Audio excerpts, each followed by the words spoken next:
Hello everyone. I don't really have much to say, so let's get on with it. Let's start with the book of Matthew, chapter 24 and verse 12. And because iniquity shall abound, the love of many shall wax cold. What exactly is iniquity? It's lawlessness. When lawlessness shall abound, the love of many grows cold. Is lawlessness abounding in the streets of America today? You bet it is. People are shouting for the defunding of police, and violence has went up a whopping 240% these last couple months. New York just defunded their police by about $1 billion, and their crime rate shot up about 176%, as if it wasn't dangerous out there enough as it is. This past weekend alone, we saw 87 people shot in Chicago, and 17 out of these dead.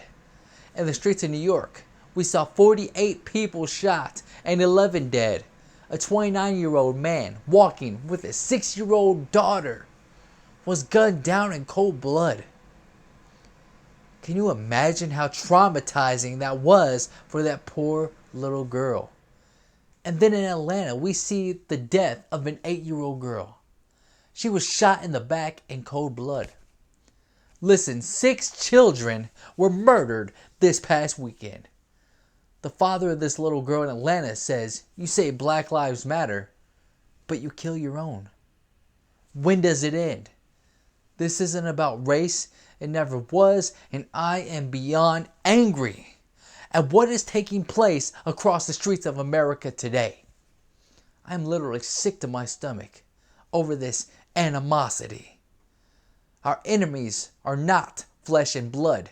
We are told in the book of Ephesians chapter 6 verses 11 and 12, "Put on the whole armor of God, that ye may be able to stand against the wiles of the devil. For we wrestle not against flesh and blood, but against principalities, against powers, against the rulers of the darkness of this world, against spiritual wickedness in high places." You see, we have an enemy that does not see black and white. He just sees humans that are killing each other, and he loves every second of it. How many of these souls will Satan be taking with him to the lake of fire and brimstone at the second coming? Too many. The time is coming where every man, woman, and child will have to stand before the throne of God to give an answer for what they have done.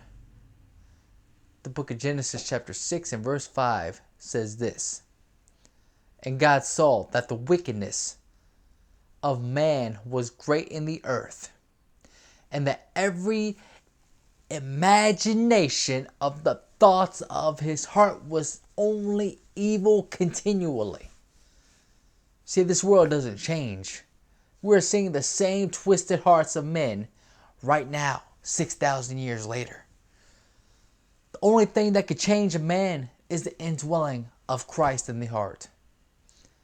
Without Christ in the heart, the imaginations of the thoughts of your hearts are nothing but evil continually. These murderers may never be brought to justice on this earth, but God has not overlooked anything. They will be brought to justice, and the judge of the universe will judge them accordingly. Those children that were murdered, God loved too, and they'll be in the heavenly kingdom. God doesn't see black, white, yellow, red, brown, or any other color. You see, we all came from one blood, and that same blood was shed on the cross for everyone. For God so loved the world that he gave his only begotten Son. To those who believeth in him should not perish but have everlasting life. He died for all of mankind. This is John Tinsley with Everlasting Rock Ministries, and always remember, the truth never fails. God bless you.